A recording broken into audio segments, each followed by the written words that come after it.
So welcome everyone to Mentor Meetup. Mentor Meetup is when we come as a group to learn from experienced entrepreneurs. So to hear their stories and the lessons that they've learned that they have learned along the way. Today we have a UC Davis alumna, which is always great to have someone from the family come back to share what has happened in their lives. So I'm really grateful to be able to welcome Juanita Lott. Juanita, I know that you attended UC Davis for college. What was life like before getting to college? Were you exposed to business? Were you thinking about business? Actually, well, thank you, Don. I really appreciate the invitation to come back to Davis. Great campus, great school. I won't tell you when I was there. It's been a number of years, but I grew up in Oakland, so I was a local kid, went to public school. Um, Fortunate enough to go to both the UC Berkeley campus where I started, but then married a UC Davis Law School student and moved to Davis. And so I finished my bachelor's degree at UC Davis, and great experience, one of the best um, educational experience I think you can get in the country, certainly in California, but definitely I've now had access to other educational systems, and I have to say, you're all fortunate to be there. It's a wonderful environment for learning. So as I was growing up, I had working class, we were a working class family, no real exposure to college at the time. My parents were high school graduates, not college graduates, and no real clarity around, what I was going to do with this education. My father wanted me to be a doctor. I knew that wasn't going to be my path. So at UC Davis, I was a liberal arts student, really focused on learning and absorbing all that I could. And it was one of the best decisions I made. Uh, so, Don, yes, I grew up not knowing what my direction would be, but I think Davis did a great job of preparing me for the life ahead. Now, were there any specific experiences or classes at UC Davis that you think prepared you best? Right. That's a really good question. Looking back, I would say that from an entrepreneurial standpoint, certainly the emphasis that you see today on STEM is useful. But I was not a computer science student. I think the most important skills that you can get from, in addition to STEM, if that's your choice, is really the experience that just teaches you how to think, um, how to interact on issues that are challenging, how to take risks. I think you learn a lot from kind of a wide range of subject matter that you can study on campus. I don't believe there is any one set of courses per se that prepares the entrepreneur for the work ahead. I do think once you have a good foundation, a good educational foundation, and if you have those skills, right, you enjoy being in a situation where there's a tremendous amount of uncertainty. You learn how to think out of the box when the answers aren't clear, and you get that from a range of classes, right? It's how you approach learning. And I think those are the skills that at the end of the day will probably be the most important skills you can develop. Not concerned about failure, being willing to risk failure, um, thinking and asking questions always, and challenging yourself. I think those are the skills you build in a good university like Davis. And those skills, I think, translate into a number of different things, and certainly for an entrepreneur would be a really, really strong foundation. That's very helpful to hear that it's not just a specific class or a specific path that will take you there. So I read that you used to be an executive at a billion-dollar company. So tell me, what's the path from UC Davis liberal arts to becoming an executive at a billion-dollar company? So when I graduated, I had honestly no clear idea as to what exactly I was going to do. I knew I needed to go to work. My husband was still in law school, and I had the good fortune of landing a staff job at Stanford University as one of my early positions. Just, I need to work. I know that my college degree will open doors for me. And I was lucky enough to find a job doing some things, again, in an area that was new to me, but at Stanford University. And at that time, Dawn, that placed me in the middle of a tremendous, what I would call a new world. It was innovation all around you. It was young people coming up with, new inventions, new ideas. Companies were starting to grow and building that Silicon Valley that we see today. And so I was amazed at the world I saw around me, that there were people taking incredible opportunities, building new products and new services that that they were creating out of their own personal ideas and hard work, and I just loved the environment. I wanted to be part of it. And so I started in a staff job, and part of my strategy was, if I can continue to learn from everything that's around me, and that's not just my job, but paying attention to how other positions worked, how other roles were handled, and how the people who did a really great job at building businesses, how they got there. I started climbing, level by level, looking for the opportunities. I was willing to step into jobs that I'd never done, but trusting that I could figure it out if I had the right people around me and was willing to work hard enough. And over time, I realized that in an environment where it's all about innovation and creativity, there really are no limits other than the limits you set for yourself.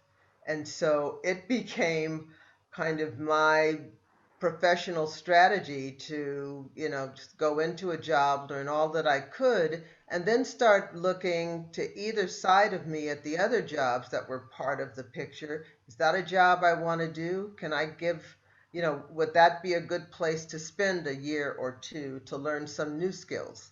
And so I was constantly looking at the opportunity to learn new things and to grow. And that was, pretty much my mantra throughout my career. I was fortunate enough to find good mentors along the way, to find people who would help support my interest in learning in new areas.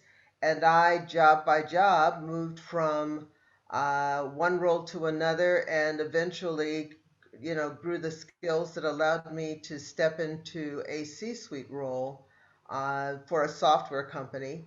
And yeah, and it was a great experience. I think for most of us who come to college without a clear idea as to what we're going to do, um, I think there's actually some positives in that for the most part, when you're 19 and 20 and just getting out of school and not quite sure what's out there, just immersing yourself in what is possible can open doors that you could never have imagined while you're in school, right? A lot of what I learned in Silicon Valley, um, that was all new. There was no way I could have studied or chosen a set of classes to prepare me, per se, for any one of those jobs. But what I could do is learn how to learn, how to think outside of the box, how to challenge yourself, how to work hard, how to communicate. All of the core skills that you learn as an undergrad can be translated into a range of professions once you graduate. So it was a little bit of luck, and that I ended up sitting in the middle of invention and innovation. And I wanted to be there, and I wanted to be a part of it. So I made it, I made it my goal to become a part of that world. Amazing. I like the story. Okay, so this is the mentor meetup at the Student Startup Center. So let's get to the startup part. So Okay, can you tell yes, us a little bit about your founding story of Bridgesteam? Like, where did the idea come from? sure. What made you actually commit to it? When did you actually jump from a career to becoming a full-time entrepreneur? Right. Um, well, I'd spent a good part of my career at the point I started Bridgestream, kind of climbing that ladder I just described, and I was in the C-suite, still wanting to do more, right, and running out of places to go. There was a CEO, but that was not my thing. That wasn't what I was really looking for. But if I was to continue to grow, I needed to do something new and different. I was ready for change, I guess is the way I would describe the situation. Um, I also found myself in an industry, quite honestly, that um, didn't really throw doors open for women at the time. It's better now, but women and for people of color. So, you know, that was part of the reason I wanted to do and be more. I wanted to break through some of those limitations that the industry had, intentionally or not, placed on a certain segment of the population. I had worked for years with some of the top minds in technology, in working with the boards that I worked with. I was working with CEOs who sat on those boards, who had built companies, so I knew a lot about their journey and their success.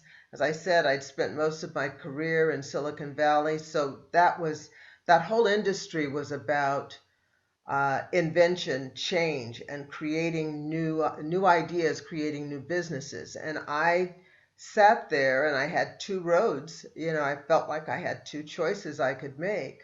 I could stay in a C-suite role, probably go to bigger companies, and you can certainly find a bigger role and make more money. Uh, but that wasn't the thing that was driving me. It wasn't about, trying to get a bigger paycheck.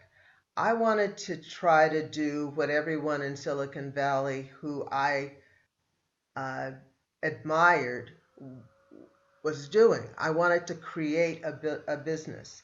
I had a tremendous amount of understanding around software. I built that over the years I worked in the software industry, so I knew how software was built.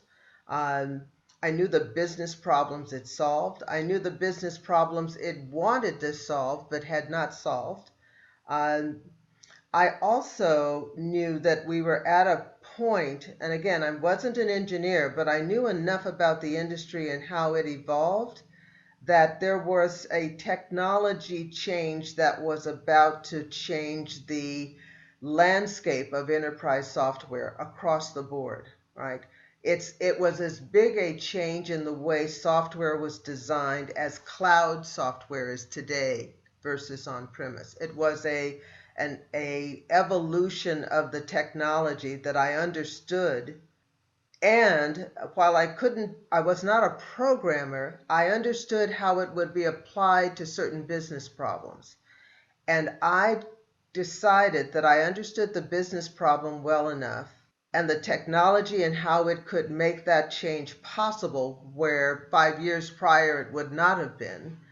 And I decided I knew what I needed to know to create that business as much as anyone else could, right? And I was stubborn enough to want to make I want to do it for myself, but I also wanted to do it for the industry to say There is no reason that an African American slash woman uh, can't create a business if they understand it, if they know how it should be built and know the pieces they need to pull together. And remember, I'd run large organizations. I knew how to build a team. I knew how to create a strategy. And I had to do it. It was the next thing I needed to do from a growth standpoint. And at that point, Don, I'll tell you, there was not even a question. It wasn't about money. At that point, it was the only thing I could do in the industry that I'd come to understand uh, that mattered to me at that point. There were very few women in senior roles in technology when I was getting into the C suite. There were even fewer African American women or men in technology when I was getting into the C suite. That to me was not acceptable. Uh, Not just myself, but there were a number of women and men who were working to change that. And so I needed to do it. Isn't the only way I could describe it. I had to do it. Um, and uh, and so the rest is history, you know. I love how limitations are what motivated you, because sometimes limitations hold people back, but this inspired you to go do something big. Yeah, Wonderful. I think that's a mistake. I think when a person sees a limit and steps away from something they really want to do, I think they make a huge mistake. I remember someone when I was, climbing that ladder who said to me, because I was in that headspace too, Don, right? Well, gee, I don't know how to do this, and I've never done that. And how is that possible I could ever take job X unless I've done all of the pieces and parts? And it took a very senior mentor of mine to say, you know, there is no executive, there is no leader who has literally done every piece of the puzzle. Doesn't exist. What you do is you bring your strengths and you figure out where you have weakness and you fill those gaps with people who can take on the things you cannot. That's the story, right? It's not about I can't do it all. It's about what can I do? And if I can find a way to fill the missing parts so that I now have everything, myself and others around me, because this isn't a solo sport, it's a team sport, right? Then there's no reason you can't tackle almost anything if you really want to do it. So that was not a deal breaker for me that I hadn't done everything. I was willing to go in and say, I can't do X, but I can do these 12 things. And with just one or two people, I think this can happen. I like it. That is an inspiring story. All right, another question for you. So, having been a senior leader of both a large organization and as a founder, how would you say those experiences are similar and how are they different? There's a ton of differences, but the similarities would be um, the ability to lead, similar, the ability to problem solve. There are similarities as well as differences. Uh, I would say that one of the hardest things I've ever done is to step into a startup CEO role. And and it's hard to kind of break it down into specifics, but it requires an individual who is willing to go into a situation where they cannot predict the outcome, right? There is no way that as you're starting a business, you can be certain of the outcome. Let me give you an example. I started the company, as I said earlier, with a really clear idea of what businesses needed, in my opinion, and why it was a missing component that people would pay for, which is important if you're starting a company. And that was the business I went out to create. Uh, I raised money from a number of angels. These are people that I'd worked with in the industry, some of them in my company, some of them with competitors. And but people that I knew who were willing to write checks to say, I'm willing to watch, to bet that you can build that thing. So I raised money on that. I created a business and hired an organization to start building it. And we worked on building a product. And understand, this is, enterprise software at the time, and still to this day, I think to some extent, it is a major investment in engineering and uh, time, effort, design to bring a product to market. So I had started building a product and at the same time going to various potential customers about beta testing that product. And what I was finding is while people liked the idea, enterprise buyers weren't buying it, right?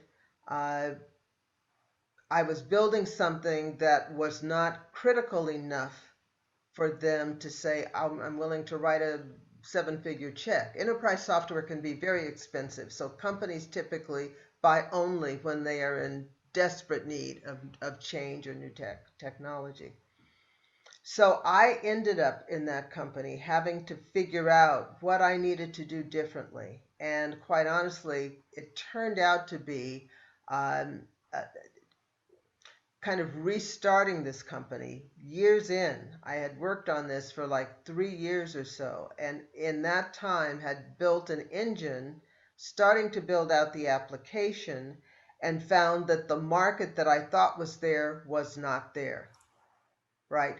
I needed to raise money, but you can't raise money if you can't prove that the market is there, right? Started to build uh, hiring new people with certain skill sets, but are you hiring the right people if the market is different than what you think it is?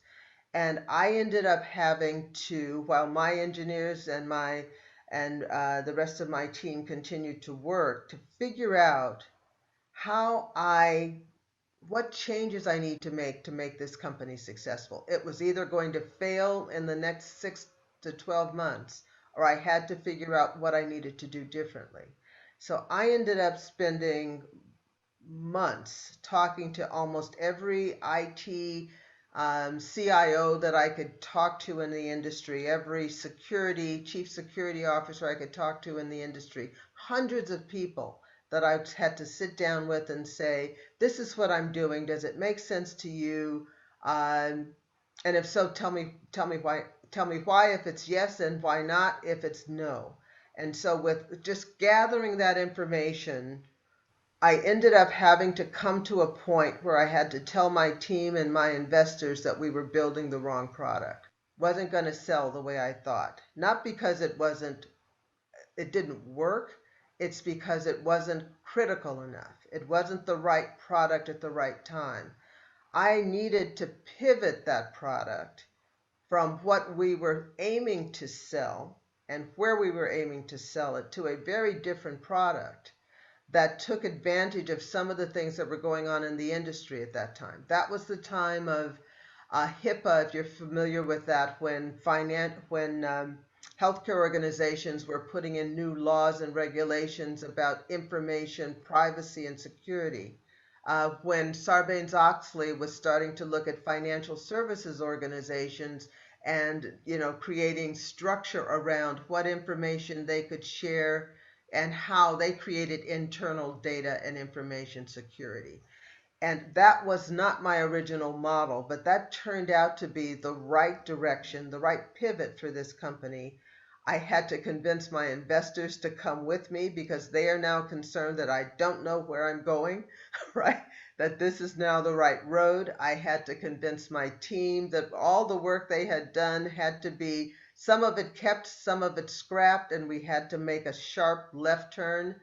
And that was a very difficult turn to make, but it is the reason that the company was successful. It was the reason the company was able to raise additional venture capital. It's the reason the company was able to sell software to at the time, one of the world's largest financial institutions as a solution in their organization. It's the reason the company was eventually sold to Oracle. Had I not made that left turn, that company would have failed. It would have failed within 6 to 12 months from that point. Those are the kinds of, uh, I don't know, it is not an uncommon story, is what I'm saying. I know many entrepreneurs who will use the word pivot when they talk about what they did and how they ended up making decisions on the fly that saved their company or that positioned their company for a bigger outcome.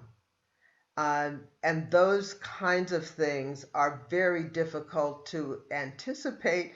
They're harder to do, uh, but you have to be willing to have this combination of absolute belief that you know what you're doing and still at the same time listening to the market and what's going on in the broader economy so that you can make changes and step away from bad decisions when you have to, right? It is not a skill that a C-suite executive needs.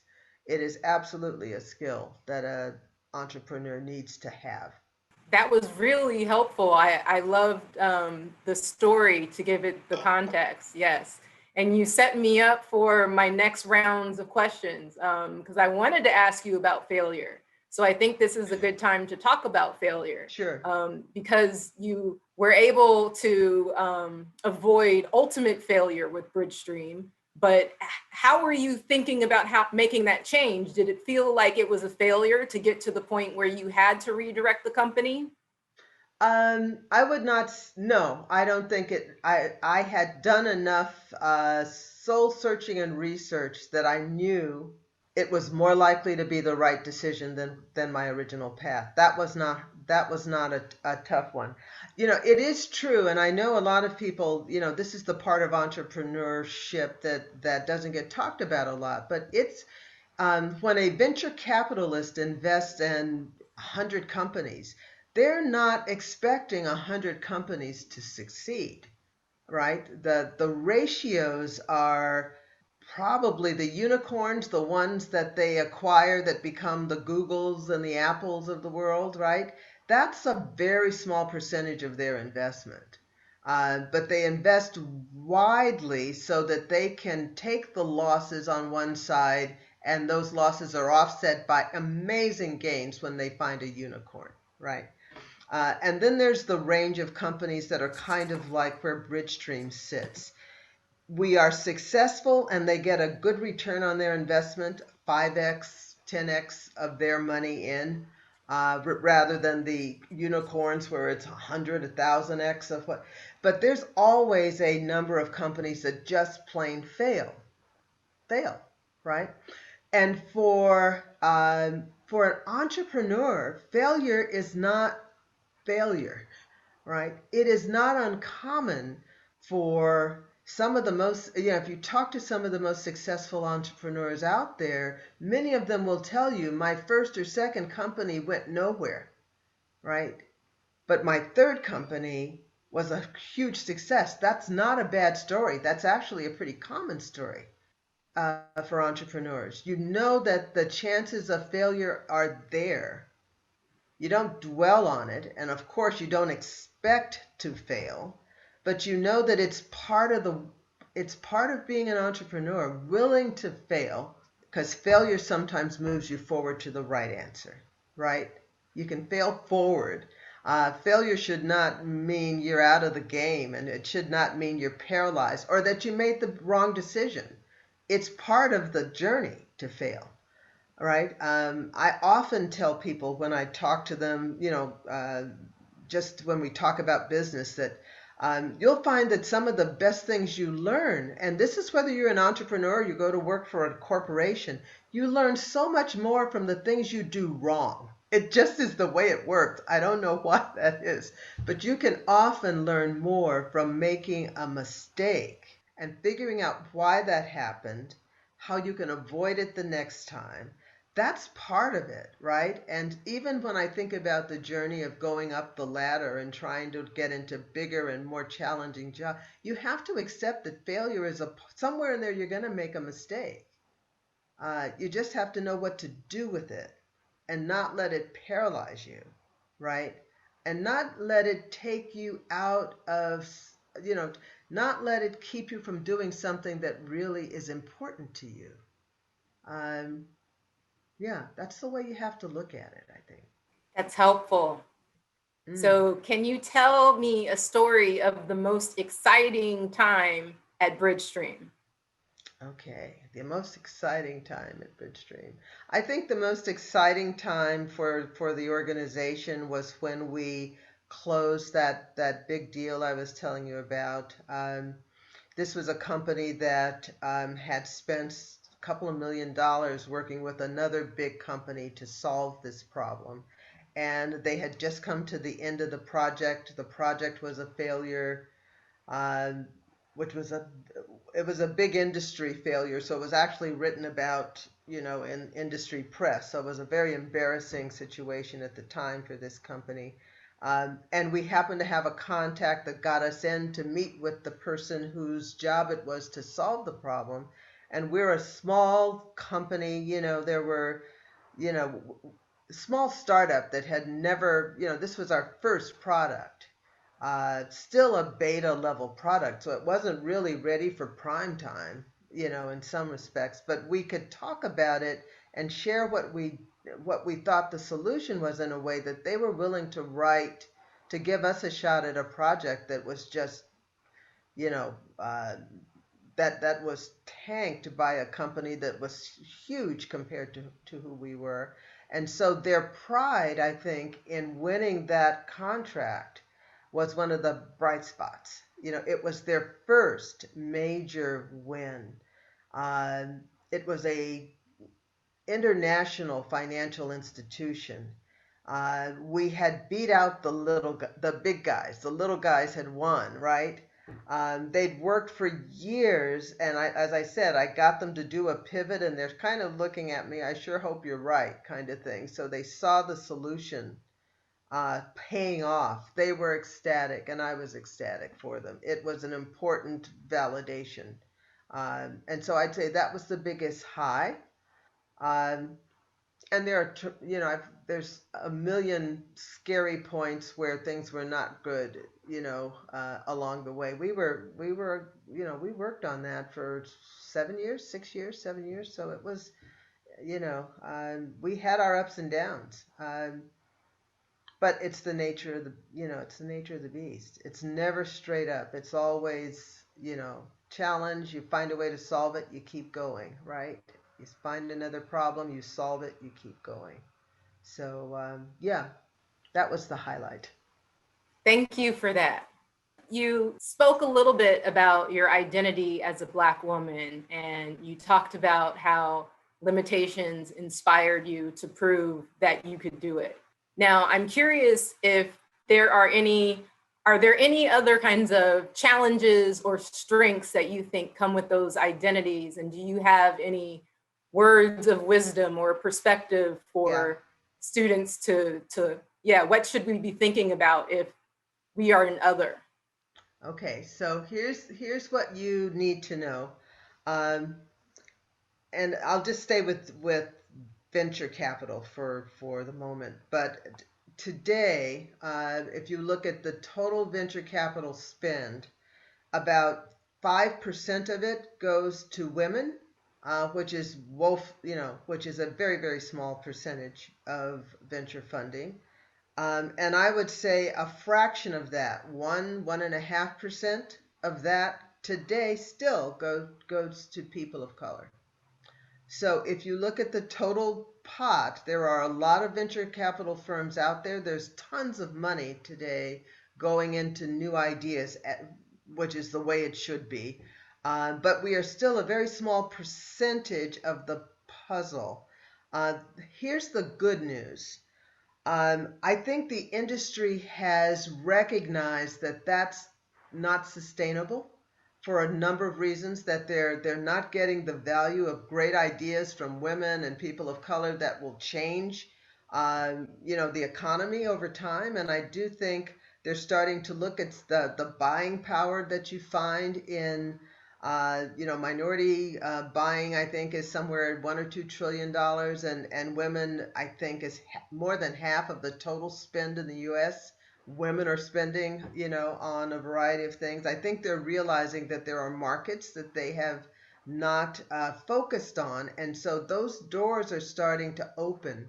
I have noticed in the last 5 years or so, there are a number of funds specifically either run by people of color or women.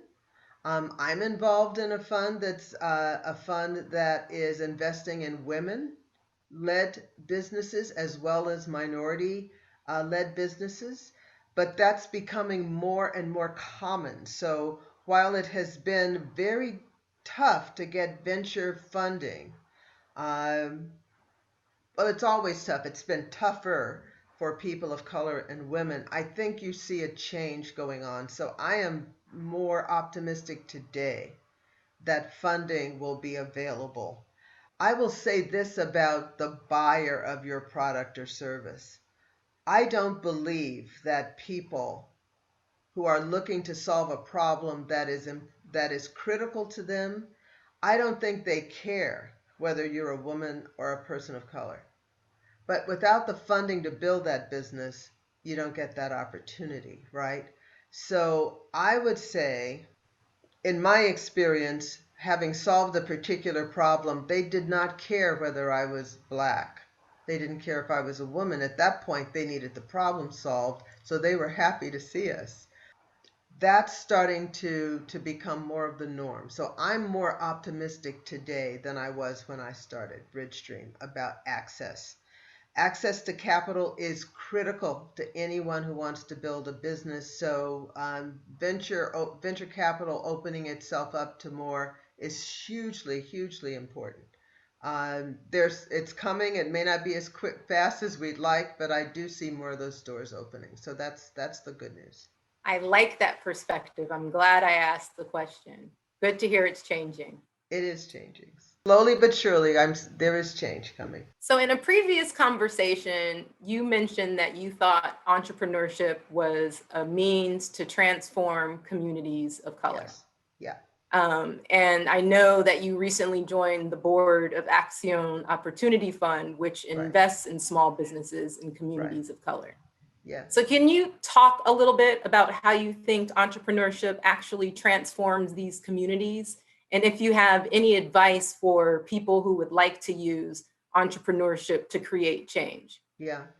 Well, one of the observations for me that came from working in a corporate environment in Silicon Valley is how very, very few people of color there are in technology, right?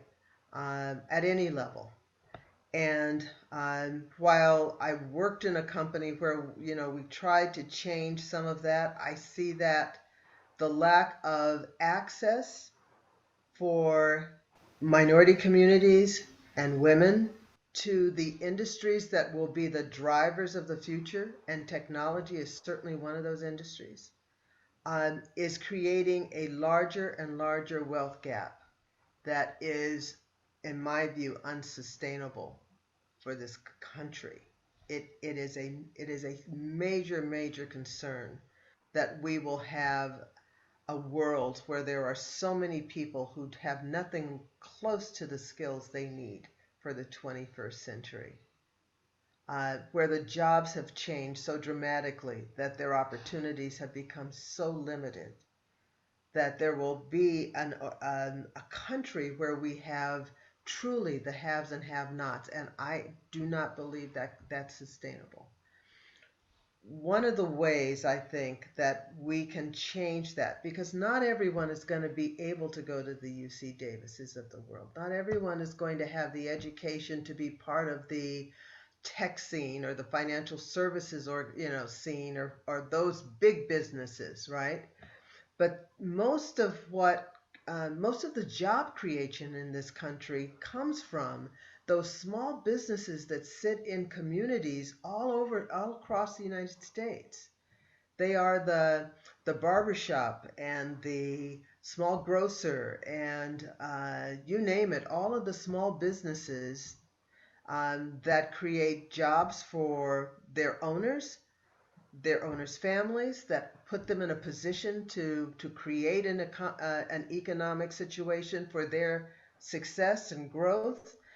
But that part of our economy is in trouble right now, right?